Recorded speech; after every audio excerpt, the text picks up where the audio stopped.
Mais uma vez, estamos juntos para falarmos da Palavra de Deus. O tema de hoje é Novo Nascimento. Vamos pedir a ajuda do Espírito Santo que possa estar conosco nesse estudo. Oremos. Senhor nosso Deus, precisamos de Ti nesse momento para que possamos juntos entender a Tua Palavra. Isso lhe pedimos e agradecemos em nome santo de Jesus. Amém. Nessa série de estudos bíblicos estamos apresentando como a graça de Deus nos livra do domínio do pecado. O arrependimento é um dom divino, conforme nós vemos. O novo nascimento também. A parte do homem está ali em confessar, em converter-se, fazer ali algumas mudanças. Mas mesmo a parte do homem, ele não consegue fazer sem o poder divino. Está atuando no coração dele. Ele tem que simplesmente deixar que o Espírito Santo o domine, negar-se a si mesmo e resistir à tentação. Vamos ver isso no estudo de hoje. A primeira passagem tem em João 3:3. Acompanhe. Jesus respondeu e disse-lhe: na verdade, te digo que aquele que não nascer de novo não pode ver o reino de Deus. Como seria nascer de novo, ser nova criatura?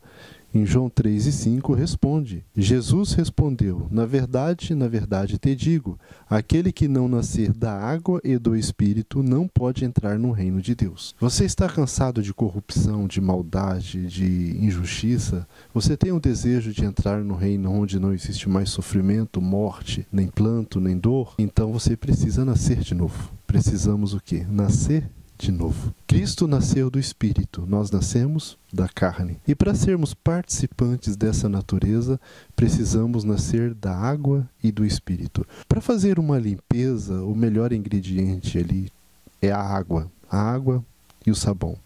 Imagina que o Espírito é o sabão e a água, ela limpa de toda a mancha do pecado. E aí a partir dessa limpeza completa, nós passamos a ser participantes da natureza divina. Convinha que Cristo fosse semelhante a seus irmãos em tudo, aos seus irmãos, não à raça humana. Quem é os irmãos de Cristo? Aquele que faz a vontade de meu Pai. Cristo mesmo responde. Para sermos nova criatura, é preciso nós estarmos purificados de nossos pecados. O conceito que eu tenho de pecado vai definir o caminho que eu irei seguir, ou o cristianismo verdadeiro ou o cristianismo falso. O que é pecado de acordo com a palavra de Deus? Em 1 João 3:4 temos ali a definição. Vemos que todo aquele que peca transgride a lei, porque pecado é transgressão da lei. Esta é a única definição bíblica de pecado. Existe uma confusão muito grande entre definição e derivado. Quando eu falo, olha, esse piso é de pedra, eu não estou definindo piso e não estou definindo pedra. Eu estou simplesmente afirmando que esse piso é de pedra. Ele é derivado de pedra. Nem todos os pisos são de pedra. Quando na palavra de Deus tem a afirmação que tudo que não provém de fé é pecado, é um derivado. E temos várias passagens derivadas. Matar é pecado, roubar é pecado, mas não estou definindo pecado. Roubar é um derivado de pecado. Quando eu conheço o bem, sei o que é fazer correto e não faço, eu estou pecando. É o que? Um derivado. Eu estarei cometendo pecados. Não está definindo. A única citação que está definindo pecado é quebrantamento da lei de Deus, é 1 João 3:4. As outras citações são derivados de pecado. É a mesma coisa de eu falar, olha, pedreira é lugar onde extrai pedra. Estou definindo pedreira. Agora, falei que essa pedra veio da pedreira, não estou definindo pedreira. Isso é uma grande confusão. Então, pecado é quebrantamento da lei de Deus. A única citação é a de 1 João 3:4. Não que a nossa doutrina é baseada em uma única citação. Tem outras citações que também definem que pecado é quebrantamento da lei de Deus, mas a única definição bíblica é quebrantamento da lei de Deus. Alguns resumem pecado a simples atos ou atitudes. E essa, infelizmente, não é a definição correta. Pecado não é simplesmente ato ou atitudes. Pecado está ligado a sentimentos também. Cristo disse, se você olhar para uma mulher de maneira impura, ou se você odiar seu irmão, então o pecado está ligado a sentimentos, desejos. Imagina nenhum Uma pessoa gosta ali que seu cônjuge tenha sentimentos amorosos por outra pessoa. E uma vida espiritual cristã verdadeira também, ela está livre de sentimentos. Por isso é necessário o novo nascimento. Por isso que o homem não é justo por si mesmo. Ele depende completamente do milagre, da atuação de Cristo, para livrar desses sentimentos, para morrer para o eu. Um morto sente egoísmo, um morto sente orgulho? Não, não sente. Então, quando o velho homem é morto, ele não tem mais esses sentimentos. Se pecado fosse simplesmente atitudes, uma pessoa ali determinada, ela poderia ser um justo por suas próprias forças. Mas pecado não é só atitudes. Por outro lado, se eu não acreditar que o poder de Deus me livra do domínio do pecado hoje, só vai me livrar do domínio do pecado por ocasião da segunda vinda de Cristo, a graça de Cristo, o poder do Evangelho seria coisas insignificantes para nós. Muitos estabelecem limite para o poder de Deus na vida da pessoa. Qual o limite que eles estabelecem? Olha, pecados grandes, né? Deus me livra hoje, né? Mas pecadinhos pequenininhos, né? Deus vai me livrar só por ocasião da segunda vinda de Cristo. Será que o Deus que tem poder de te livrar de ser um assassino, de ser um drogado, não tem o poder de te livrar de ser um egoísta, um orgulhoso? Então, estabelecer limites para o poder de Deus é algo satânico e está influenciado na maioria das religiões e na maioria dos cristãos. Isso é uma coisa triste. Meu irmão, não caia nesse engano.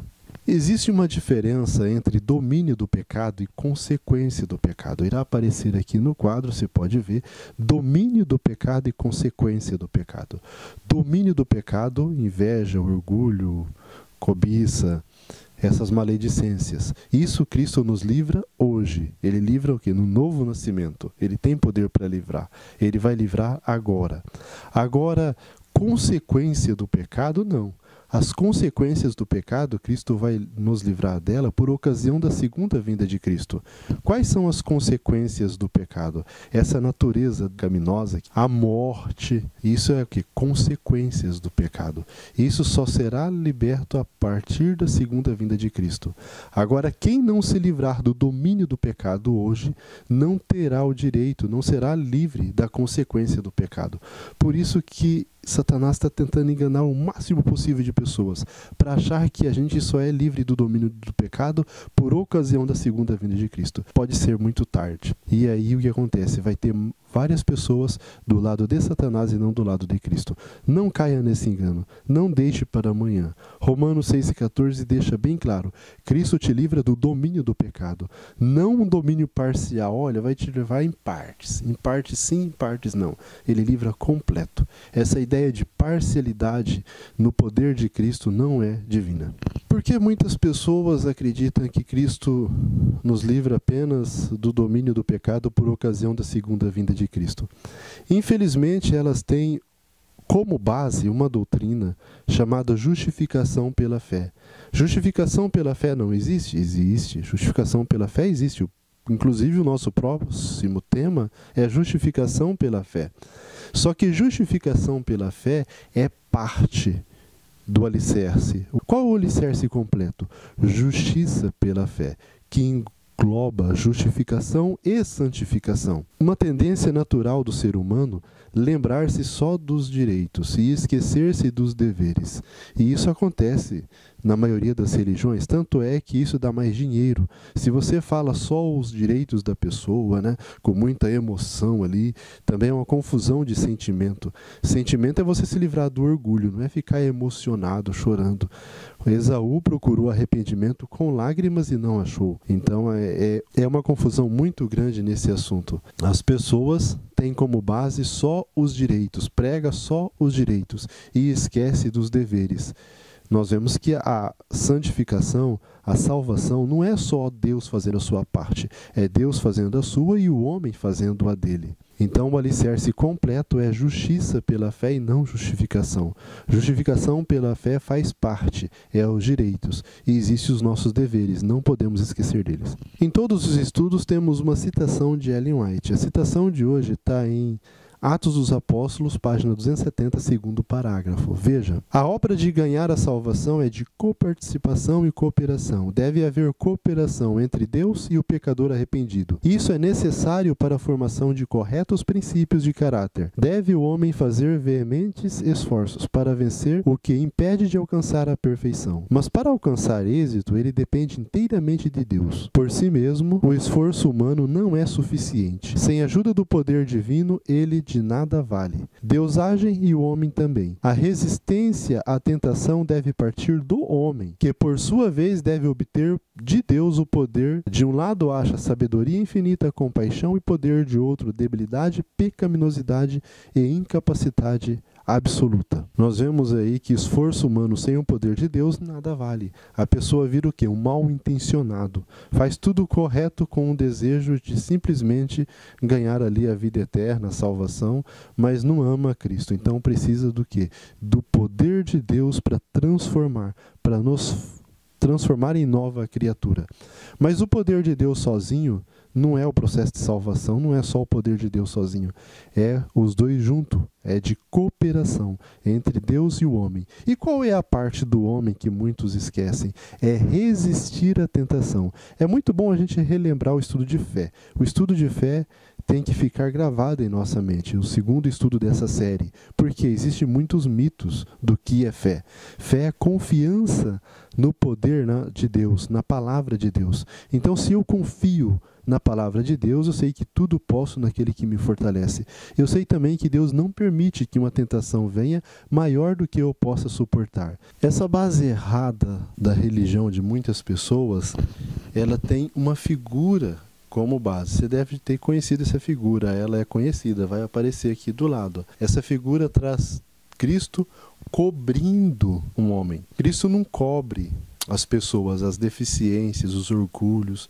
Ele não faz vista grossa. Ele transforma. Cristo transforma a gente. Ele tira nossas vestes sujas e coloca vestes limpas. Faz uma troca. Nós vemos isso em Zacarias. Zacarias 3:1-5. Acompanhe. Josué, vestido de vestes sujas, estava diante do anjo. Então respondeu aos que estavam diante dele, dizendo: Tirai-lhes as vestes sujas. E a Josué disse: Eis que tenho feito com que passe de ti a tua iniquidade, e te vestirei de vestes limpas. E disse eu: Ponha uma mitra limpa sobre a sua cabeça. E puseram uma mitra limpa sobre a sua cabeça, e vestiram-no de roupas limpas. E o anjo do Senhor estava em pé. Nós vemos aí que houve uma troca. Tiraram as roupas sujas de Josué e colocaram uma roupa limpa. Isso significa a base do cristianismo, o novo nascimento. Cristo tira nossas vestes sujas e coloca uma roupa limpa. Ele não coloca roupa limpa em cima de roupas sujas. Essa é uma base errada. Justiça pela fé, porque é uma base completa. Justiça na Bíblia significa obediência. Até hoje também a essência da palavra justiça, melhor, é a obediência. Se uma pessoa é justa é porque ela é obediente. Ela não deve nada, não tem nada a temer. Ela obedece ali às leis do país, às leis, de casa. Então ela é uma pessoa justa. Um juiz justo. Um juiz justo não é aquele juiz que julga de acordo com o sentimento. É aquele juiz que ele obedece. Ele obedece ali o código de ética, de leis do seu país. Ele tem um estatuto a seguir. Tanto é que se um juiz ele não julga de forma adequada, ele pode ser chamado a atenção, pode até se recorrer ali, um desembargador pode até cancelar aquela causa, Então o juiz, para ser justo, ele tem que ser obediente às leis também. Justiça, a essência da palavra justiça é obediência. Então, justiça pela fé é obediência pela fé. E a obediência de Cristo imputada em nossa conta é o que? O perdão de nossos pecados.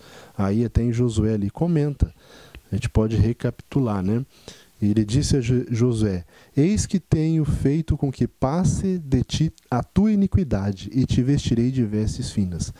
Passou, tirou a iniquidade dele, tirou as vestes sujas e colocou ali vestes novas, vestes limpas. Em Gálatas 2:20 o apóstolo diz o seguinte: já estou crucificado com Cristo, e vivo não mais eu, mas Cristo vive em mim. E a vida que agora vivo na carne, vivo pela fé do Filho de Deus, o qual me amou e se entregou a si mesmo por mim. Então o novo nascimento é a pessoa que já está crucificada com Cristo. Ela não vive mais o eu, mas Cristo vive através dela. As pessoas veem Cristo nas atitudes dela. As pessoas veem Cristo através de suas atitudes. Um morto sente orgulho, um morto sente egoísmo. Se eu morri para o eu, se Cristo vive em mim, eu não tenho mais esses sentimentos. É interessante ficar bem claro isso. O novo nascimento é isso. Nós precisamos estar constantemente conectados à videira verdadeira. No estudo completo desse que você pode estar pedindo e pode adquirir, tem as passagens da videira. Cristo é a videira e nós os ramos. É possível um ramo sobreviver sendo retirado do tronco? Ali, imagina um ramo fica 6 horas por dia no tronco, depois tira do tronco e fica às 18 horas do dia fora. Será que ele não vai murchar? Então, muitas pessoas têm essa ideia equivocada. Muitos podem ficar até 4 horas por dia. Imagina você ficar 1 hora cedo, 1 hora tarde, de joelho. 1 hora de joelho. Depois fica mais 1 hora lendo a Bíblia, os outros livros ali, né? A Bíblia, a Palavra de Deus. E depois o resto do dia você faz o que bem entende. Não pensa para falar, não está nem aí se está ofendendo as pessoas, se não, se mata, se rouba, faz o que quer no decorrer do dia. E tem pessoas que agem dessa maneira e são considerados espirituais. Está morto, espiritualmente falando. Porque a gente, para estar vivo, tem que estar morto para o eu. Tem que estar constantemente conectado a Cristo. Os pensamentos têm que estar subjugados a Cristo. Tudo que fizer tem que estar em harmonia com a palavra de Deus. Não tem espaço para o eu. Cristo tem que viver. Quando Cristo vive em mim, quando as pessoas veem Cristo através de minhas atitudes, quando eu não faço as obras da carne, mas do Espírito, como Romanos 8:1 diz, aí eu sou o quê? Uma nova criatura. Então esse novo nascimento não é simplesmente uma cerimônia do batismo, não. Esse novo nascimento é uma transformação. É deixar com que Cristo atue em sua vida. Não vamos entrar nesse engano de limitar o poder de Deus em nossa vida. Vamos ter constantemente a vida ligado a Cristo através dos pensamentos. Muitas religiões, muitas pessoas lembram-se de muitas coisas, mas esquece do principal, o controle dos pensamentos ao poder de Deus. Se os nossos pensamentos não estão controlados por Cristo, nós não temos um cristianismo verdadeiro. Os nossos pensamentos têm que estar constantemente conectados a Cristo, porque é necessário que um caráter perfeito. E para ter um caráter perfeito, para vencer aí como Cristo venceu, a nossa parte é os pensamentos. Os sentimentos é a parte de Cristo. Se nós tivermos os nossos pensamentos constantemente conectados a Cristo, Deus faz a parte dele, nos livra de todos os maus sentimentos. E aí nós só assim seremos nova criatura e venceremos como Cristo venceu. Agradeço pela sua atenção e até o nosso próximo encontro.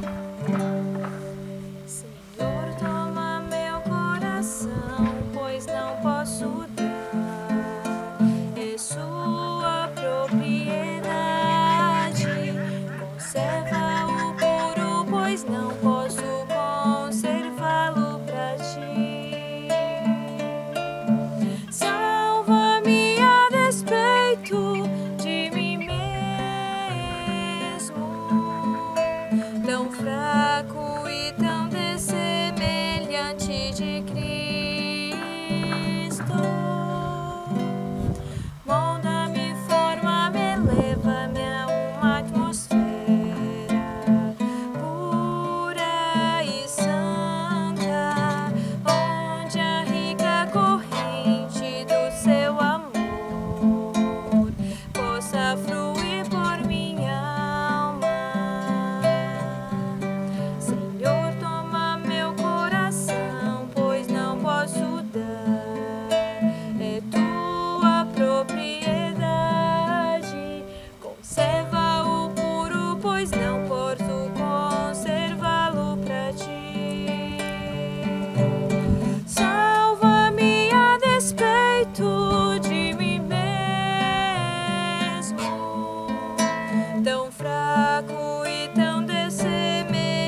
correr.